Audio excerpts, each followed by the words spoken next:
Yeah, this is JC Llamas. Who's this? Hey, this is Steve Jewin from MMA Mania. How are you today? I'm doing great. How you doing, Steve? I'm doing very well. Thanks for taking the time for the interview. I know you got a very big fight coming up this weekend with Walking Spirit Wolf. So how's the preparation going for that fight? Oh, man, amazing. Probably the best weight cut so far. I was on weight probably like a week and a half ago. 1 pound there, 1 pound away, 2 pounds back and forth, but it's good. I'm on weight right now, so everything is coming along really good. Also, 2 of my fighters are fighting as well in the same event. So I've been helping them and helping myself to get ready for a fight. Well, that's one of the things I wanted to talk about, actually. You've got a lot of different things on your plate. You help other fighters. You've got a record label. You're even a hip-hop artist. How do you juggle all that? Oh, man, it's crazy. The way I grew up in my hometown, we grew up in a really, really poor neighborhood, so we have to find ways to make money. And we used to play sports, like any sport. It doesn't matter what was it, for money. And it wasn't like that much money. It was for 50 cents or $1. But that money for us, it was like food money for the next day or two. So we had to be able to, whatever we did, whatever we played, whatever sports or anything that we did, we had to be good or we don't eat, basically. So I had to get used to getting good at whatever I was doing, or I wouldn't be able to provide food for me or my family. So you got that hustler mentality, then you're always hustling. Exactly, always hustling, and I guess God gave me the gift to be good at sports or whatever I put my mind into it. For example, I was a national champion for chess, playing chess in high school. I was 2-time national champion. Soccer, I was probably the best guy in my city for soccer. I was in the basketball team. I was whatever thing I was a skater, professional skater too. I mean, BMX, surfer, whatever I did. I mean, I take it to the next level, but not because I wanted to. It was because the necessity. We bet money. Let's see who can do this trick on the skateboard. Whoever does the better wins, and we bet $1, have 50 cents or something. But that money, it was necessary for us to survive because we were really messed up in the financial situation that we had. Now you're doing more than just making money to survive. You're also getting out there and being a star in front of big crowds and large venues. So how does that feel, knowing that now you get to do it and actually have fun instead of just having to do it to survive? Yeah, everything changes after all that things. Everything changed. I started doing it basically mostly for my family. It was just me, my grandma, and my brother. But eventually, it started getting better and better. I started doing commercials now. I did 2 nationwide commercials for Pepsi. I just finished filming a TV show for 20th Century Fox Television it's a new show coming up on TV for Fox. It's called Guide to Surviving Life, and I'm the principal for the bad guys. I'm one of the main guys for the show, and on that show coming up very soon. They have already the previews on Fox. They're promoting the advertising it, so it's coming along really good. And I'm fighting on most of my fights, the main event, a co-main event. I'm doing live shows pay-per-view. I mean, it's coming along really good, and I thank God for all these blessings and everything. But I think everything started with the necessity to survive and take care of my family. Now I doing it to take care of myself, and also if I have family eventually, my own kids, I don't want them to go through the same thing that I went through. Sometimes 2-3 months we didn't have water, electricity, or nothing, and sometimes we struggle just to eat. And right now the situation is changing. I feel a little bit more comfortable financially, and being able to support my family is giving me a big feeling inside myself that I'm able to provide for them. It does sound like you'll be able to put together a future for your family with what you've saved and what you made and doing all these different projects. But I have to ask if Combate Americas was what really launched you. Do you feel like that's what took you to the next level? I think Combate Americas did help me a lot because that was the perfect stage to show what my skills were. Because the good thing about Combate Americas was that on that show, they test not just about who's the better fighter. It tests you who's the better guy at everything, because they have 11 different challenges at the show. Who's the fastest? Who's the strongest? Who has the best kicks, the best jiu-jitsu? Who's smarter? Who's stronger? And they test you physically and mentally. And out of the 11 challenges, I won 8 first place and 3 second place. And the funny part of that thing is, when I was in the reality show, my right hand was broken, my right thumb. But I didn't want to tell them, because if I tell them, they kick me out of the show.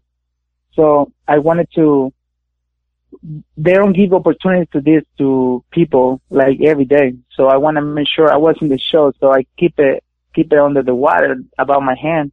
And even like that, I still won the challenges of the show. So it took me to the final. And because all of that, it helped me get my career started. Right. I mean, you got all the way to the runner-up on a broken hand. So imagine you could have been the winner. You could have beaten Danny Morales if you were completely 100%. You could have gone all the way. 80% of the people on the show think that I won. Like, even like that, they think that I won. And he's been docking me for like 3 or 4 fights already. Like, we're supposed to fight. Let me move around because somebody's making noise. We're supposed to fight in Las Vegas like last year, but he chickened out. We're supposed to fight in Chicago, his hometown. He chickened out. He's making excuses.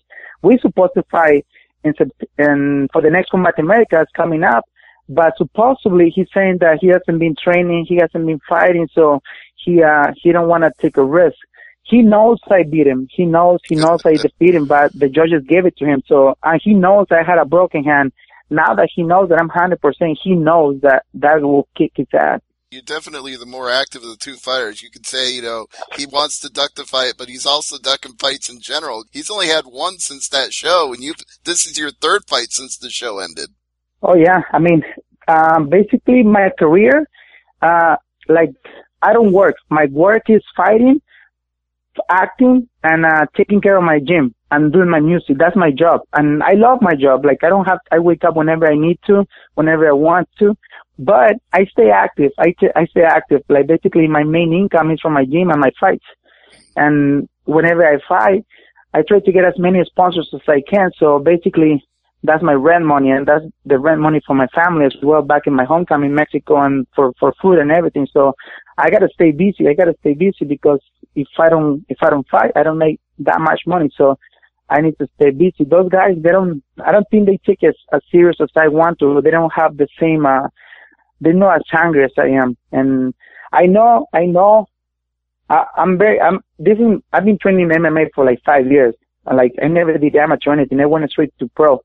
I'm new in this game, but I know I got what it takes to be the world champion. And I've been fighting lately with a lot of world-class fighters, and I've been tapping them out. I've been dropping. I mean, I've been doing really good. Like, I learn fast. I learn very, very, very fast. And that's why a lot of fighters, they've been docking me lately, especially Danny. Well, would you say that part of the reason you're able to soak it all up like a sponge is because you were a master at chess, you were a champion at chess? Do you think you've translated that into MMA, that, they always call it the human game of chess, where you have to think about what your opponent does before he does it? Do you feel that applies for you? Oh yeah, I'm a very intelligent fighter, like very intelligent fighter. Whenever I fight, I try to see what my opponent doesn't see in the fight. And I want to make sure whenever I'm very, like, all of the opponents that I have, they tell me after I fight him, they tell me that I'm very unpredictable, like very awkward to fight, because my style is a little bit different than they are. My style is more capoeira and jiu-jitsu, but whenever they fight me, they never fight somebody like I fight. Like, I throw kicks, like flips, side kicks, every ground game. I mean, it doesn't matter which way. I have something for them, and I think it's like 2-3 steps ahead before they even throw the first step. So that's very similar to chess, because I'm always thinking ahead of what my opponent's gonna do and have a counter for the next 2-3 moves that he's gonna do. This makes it a very stylistically interesting matchup with Spirit Wolf, because I've seen a lot of his fights, and he doesn't strike me as the guy who game plans and intellectually figures out his opponent's next move. He likes to go out there and scrap and throw down. So how do you prepare for that? Oh, well, I know. I think so so far, he's like probably one of my toughest opponents. Like this guy, I think he has like really good wrestling background, really good. He also has like a knockout power. So I want to, whenever I fight this guy, I'm going to be very smart. I want to make sure I keep my distance. And whenever I mean, I'm now, like, I'm not gonna make mistakes like a lot of his opponents. Like, they like to brawl with him. And I think that's the worst thing to do with him, because he has heavy hands and he swings like a gangster sometimes. So one of those punches can drop you. And I want to make sure I keep my distance, and I'm pretty sure I'm going to knock him out. He has a hard head, and he says in a couple of interviews that he likes to get hit. It gives me an adrenaline, like it gives me more, it makes him mad and he fights better. But whenever he feels one of my kicks or one of my punches, he's gonna think a little different. And if he takes me to the ground, that's a leg lock for him. Like, he's gonna get leg lock. If he keeps it standing, he's gonna get knocked out. If he wanna go do decisions, he's gonna gas out on me. So either way, I'm gonna beat him. It doesn't really matter which way he want to take it. Right. You can't get an adrenaline rush when you're laying on the ground unconscious. It just doesn't work that way. Exactly. And I've been like, I feel 100%. Like, on my last fight, I fought a really tough opponent, Kenny Anto. I had 2 torn meniscus on my knees. Like, I almost canceled the fight. 3 weeks before the fight, I got like a cortisone shot on both of my knees because I almost canceled the fight. And I went and fight with my messed up knees, and I still beat him without using my kicks, just punches. And he got tired of me, and I almost knocked him out like 3 or 4 times, and he keep standing. And on the second round, he just couldn't do anymore. He sat down and said, "That's it." And he has over 30 professional fights, so he has a lot of experience. So that was a tough opponent to beat, and I did it. And I think Washington is as good as him, or probably a little bit better, but I'm coming very strong for this fight. I'm coming very strong, and I know Washington called the promoter, told him that he cannot make weight at 170, so he want to do 175. That just makes me think that he's not training as hard as I am, because when he called the promoter, it was like a month and a half before the fight, and he said that he was 192. I was 198, and that's only 28 pounds in like a month and a half. That's nothing. I cut 27 pounds in 3 days for my first fight, and this is nothing. So I'm pretty sure he's not training as hard as I am. Yeah, it doesn't sound like he's taking it as seriously for whatever reason, but that'll just be his downfall if it's the case. So is it going to be at a catch weight then? Is it at 175? Yeah, it's going to be catch weight 175, and hopefully, I'm not 100% sure, but after the next fight, Combate America, I probably drop to 155. I'm not sure. I'm still thinking about it, because I want to fight another guy from the TV show named Joey. We got beef in the show, so they've been asking me if I want to fight Joey at 155. We made an agreement to do a catch weight at 160, but I want to do at least like 1 fight or 2 fights to 155 before I fight him, just to make sure I'm able to drop the weight. Right. I never miss weight, so I want to make sure I'm able to do the weight right. Exactly. You want to be a professional and make sure that's not too hard of a cut for you. That's a good plan. Definitely. And that's my next thing. I had a couple, we just opened my new gym in town. We have like the biggest gym in town now. It's like over 15,000 square feet. I bought a cage, a ring. We got like 4 mat space. We got boxing, Muay Thai. Like, we have the biggest gym in town, close to like 200-300 students right now. Well, yeah, tell people where that gym is so they can go check it out. Yeah, our gym is inside Bakersfield, East Hills Mall. Bakersfield, East Hills Mall is 3000 Mallview Road, Suite 1081. And also inside there, we sell like protein shakes, acai bowls, like really organic food, and like really good to help you cut weight, to help you stay in shape instead of eating a hamburger or something nasty after training. Right. You get something right, and we have everything there, and it's all organic, like very high quality food, quite high quality protein shakes and smoothies. So we got everything at the gym. That sounds good. And you mentioned sponsorships a little bit earlier and how you're always going out there and getting as many as you can before each fight. Is that something that would prevent you from going to UFC in the future? Because they lock down sponsorships. It's only Reebok now for them. Yeah, that's something that will definitely affect me big time, because A lot of people don't see it this way, but I do. Most of the fights, the money, it comes from the sponsor. It doesn't really come from the fight. The fight give you like a couple thousand to show, a couple thousand to win. And UFC, they give you like around the same, like 8,000 to show, 8,000 to win when you start. But the money that pays your bills is basically the sponsor. And if you get like, let's say 15, 17, 18 sponsors, and every sponsor you will like, let's say $1,000, $2,000, that's triple the money that you get for the fight. If I go to UFC, that money's gone. So that will definitely affect me. Hopefully Reebok double that money if they pick me for UFC. Right. Well, I think that's why some fighters are looking at Bellator right now, because they go, hey, Bellator doesn't force these sponsors down my throat. Every fighter comes out with their own sponsors. Yeah, that's something that I like about Combat America too, because they let me, even in the show, we signed a contract and I talk to them, tell them, hey, my money comes from my sponsor. If I'm on TV, I want to make sure I wear my sponsors whenever I'm fighting, whenever I'm on the TV show.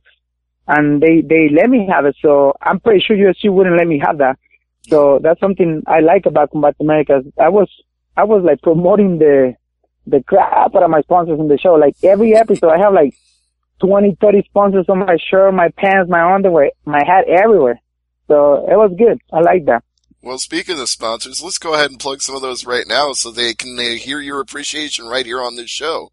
Oh, definitely. I want to give a big shout out to my friend Tony Coria from Contract Killer, TK Fight Live. Also my friend Elicio from Baldofi, the best photographers in town. Also Tacos El Buen Pastor. Also La Rosa Fruit Bars. Also Car Audio Pros. Also Dr. Felix Melendez. Also Total Woman Fitness. Also Jose Portable Welding. Also, man, we have a lot of sponsors for the fight. We have like 17 sponsors. Let me remember some of them. Also Visual Designs. Also, Bad Monkey Akaisen Smoothies. Oh man. Who else? We had, La Familia Records. We also have, Don Perico. It's like really good restaurant here in Bakersfield. Who else? We have Hills Window Tinting and our Old State Farm. My friend Diana Martinez, best insurance in town, and I'm missing a lot, man. I'm missing a lot, but also I have my Facebook page is Llamas Competition Team. And we're promoting all our sponsors there. We have the website for their business. It's facebook.com/Llamas Competition Team or JC Llamas MMA for Facebook, Twitter, and Instagram. If people want to follow me, that would be great. We're promoting our sponsors in the social media as well. Well, that's perfect. I was also going to ask you for social media links, and you beat me to it. So I got to give you props on that one. And you've got all the sponsors plugged. I'll just say this. If there's any that you forgot or didn't mention during the interview, they'll probably be on the fight banner at the Warriors Cage at Eagle Mountain Casino in Porterville, California. So everybody needs to go out there on Friday night and they'll see the banner with all the sponsors. Definitely. They will need to come and check it out. And, also want to give a big shout out, to my grandma. She passed away 3 years ago and she was the reason why I started fighting. And she was basically my everything. And this fight is dedicated to her because without her, I wouldn't be here. And she was the person that helped me survive, helped me get where I am right now. And she's the reason why I'm still doing this. So this is for her. And, I hope you guys can watch the fight. If not, I'm also going to post it on my YouTube page. Same thing, JC Llamas. And, if you guys can subscribe to my YouTube channel, that'd be great too. I'm going to post it probably right after the fight. Excellent. Yeah, I'm sure everybody will after hearing this. And I want to congratulate you on all your success so far and all the hustles that you've got going on. It sounds like they're never ending. So we'll just keep watching your career going forward and looking forward to the new show on Fox and your fight this Friday against Joaquin Spirit Wolf.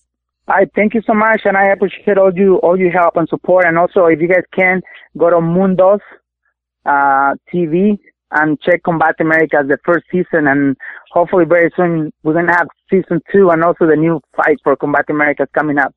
That's absolutely right. Combate Americas on NBC Universo Mundo. So check it out. And JC, thank you again for the time. All right, thank you so much, man. Have a good day, man. You too. Bye-bye.